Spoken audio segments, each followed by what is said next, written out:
Well, good Taco Tuesday morning, friends. Mark Holmes here, of course, with my buddy Cowboy Joe Boo, as well as Joe Bear in the house. And as always, I want to say thank you all for watching, commenting, subscribing, and being part of the Joe Boo Sports Report. Without you guys, as well as you ladies, you know that it literally does not work. So let's get open for business here and let's wake up the football gods. Wake up there, guys. Hope you guys are doing great. Hope all your taco dreams come true today.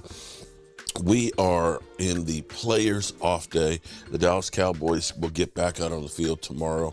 We know Zeke Elliott, when asked about his knee, which we believe is a contusion, I say thank God, from my own personal experience, that his foot was not planted when he got hit on the knee, because I think it would have been catastrophic damage. That knee would have been bent backwards and it would have been tragic.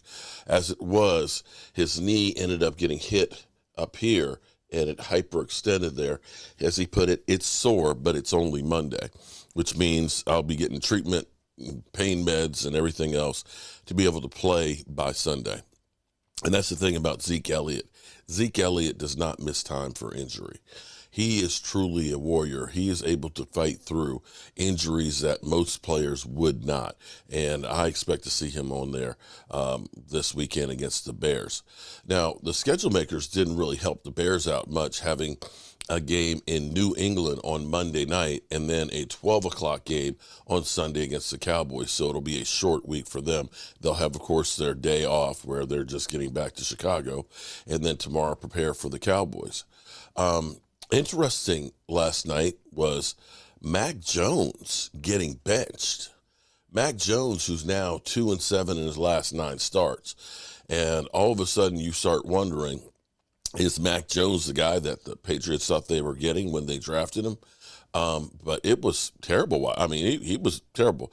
The team instantly got a spark, scored 10 points as soon as he was benched. Now, we need to watch out for Justin Fields. Justin Fields is one of those guys who's hot and cold. He has the ability.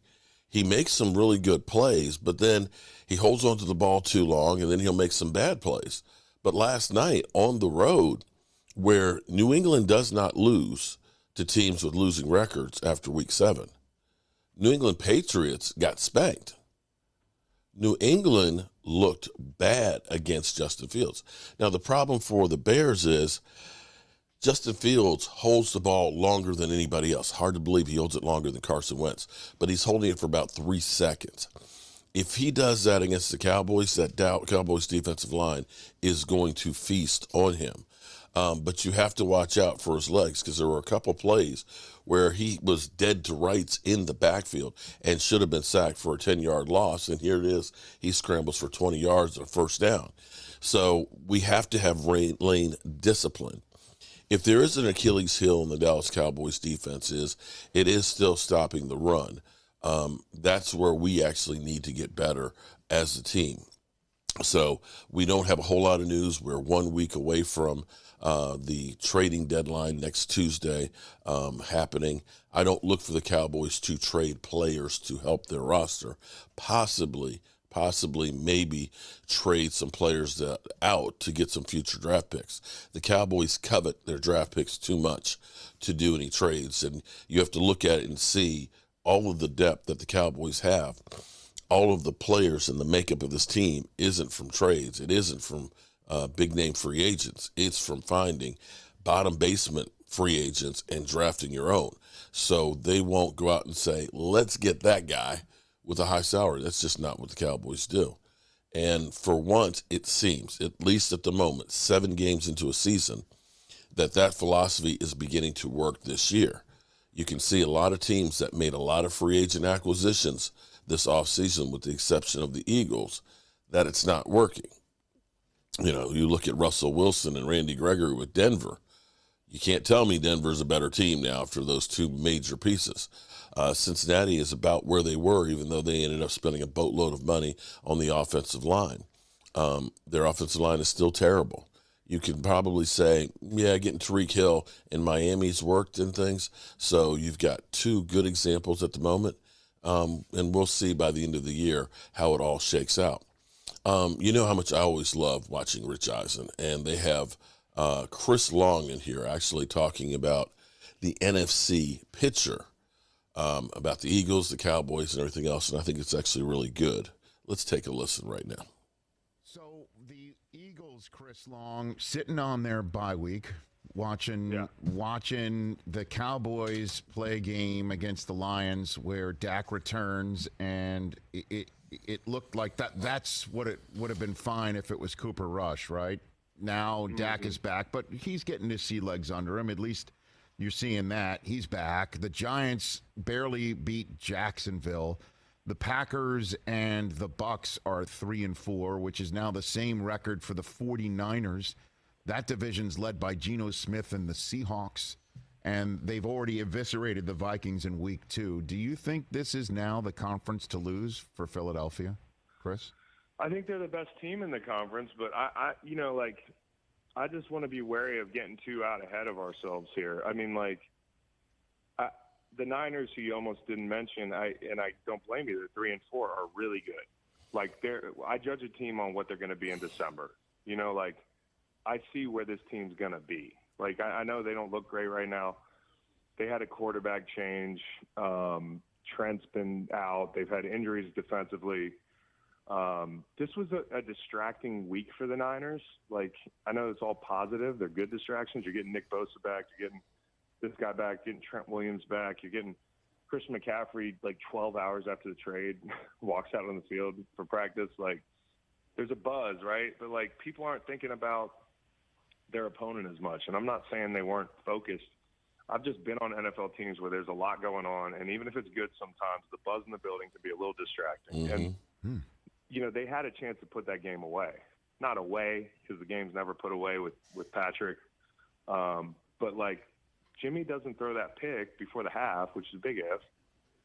They're in good shape. And, they're up 10 points early in the game. This is 2 weeks in a row the Niners have given up a bad turnover before the half. Last week, nobody was really watching this game, but the Falcons forced a fumble and ran it in for a touchdown. And, before the half, the middle 8, the 8 minutes, the 4 before the half and the 4 after the half are really important. And you got to take care of the football. I think the Niners are really good. I think the Vikings are quietly really good. And I don't think they'll play as bad. Their game plan was bad when they played the Eagles early in the season.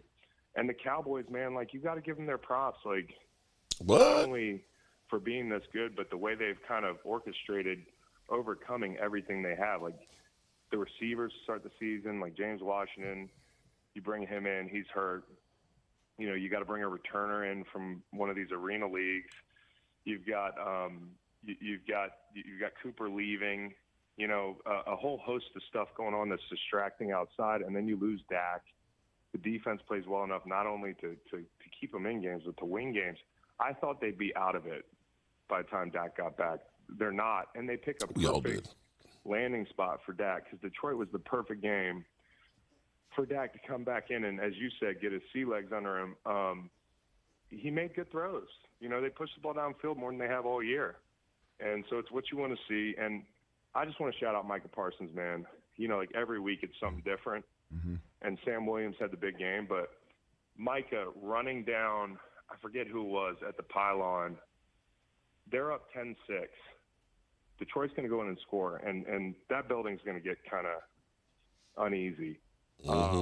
Parsons runs the guy down. He runs by, I think I counted him, 6 of his teammates to knock this guy out of bounds. And the very next play, Jamal Williams fumbles. So not only their best player, but leads by example. And I think, I couldn't give him a higher compliment. I mean, that's a huge play. And right now they got guys playing like leaders. Catch the Rich Eisen show every single day on the Roku. I have to tell you, that was a deja vu moment for me because I remember the very first game that I went to and brought Joe Boo against the New York Giants after they won the Super Bowl. And it was the season opener, of course. It was basically the Giants' party, and we were the sacrificial, lambs for them. And in that game, I remember Cowboys, backed up on, maybe the 10, 12-yard line or so. And Tony Romo throws an interception that should have been a pick 6 to the left. and Tyron Smith stops him on about the 3-yard line. If you follow me on Facebook, the cover picture I have is from my seat taking a picture of that series. The defense held them to a field goal down on the goal line in what should have been a touchdown, a game-changing touchdown. But the momentum of the Cowboys stopping them and holding them to a field goal was the momentum shift that we needed to all of a sudden do great things. It was kind of like, had you given up a touchdown on that, it may have been the onslaught's on. But sometimes a big play like that, and shout out to Tyron Smith back then, for getting him, because he was dead to rights on the way there, and Tyron Smith said no. And that's Micah Parsons. And that play right there, I know people will say it's only the Lions, but see, I'm sure Patriot fans were saying it's only the Bears on Monday night. The NFL is crazy because forget about a team's record. Forget about what they did, last year, the beginning of the season or last week. Teams can come around with the drop of the hat out of nowhere and beat you. And we've seen this many, many times this year. Scoring is down, games are closer, and a play or two can be the difference of getting a team a victory. And, at that point where we were in the game, we were up 10-6. If the Lions get a touchdown there, they got some momentum going into the half. They get the ball to start the second half, and then all of a sudden, boom, things happen. I remember a game of us against the Rams that we were up big, or we were up in the second quarter, a score or so, and we had the kick returner, wide receiver, that we ended up sending. I can't remember his name. Retired recently. Went to the Steelers. He muffs a punt on the 20-yard line. The Rams get it. They get an easy score, and all of a sudden, the blowout begins because of one play can be the difference in winning and losing, of turning the tide. And that was one of those ones that Micah Parsons turned the tide on that. It's like, oh, okay, he stopped them on the one. They're just going to get it. No, they didn't. So when you look at a season in totality, it's a couple of plays here and there on a season that make the difference of you being a playoff team or not being a playoff team. So, all right, guys, I'm going to be on the road. I got to go down and work on the Red Brick House some today. But, of course, we're going to keep you up to speed with everything that is the Dallas Cowboys. And you know how we roll. I appreciate each and every one of you.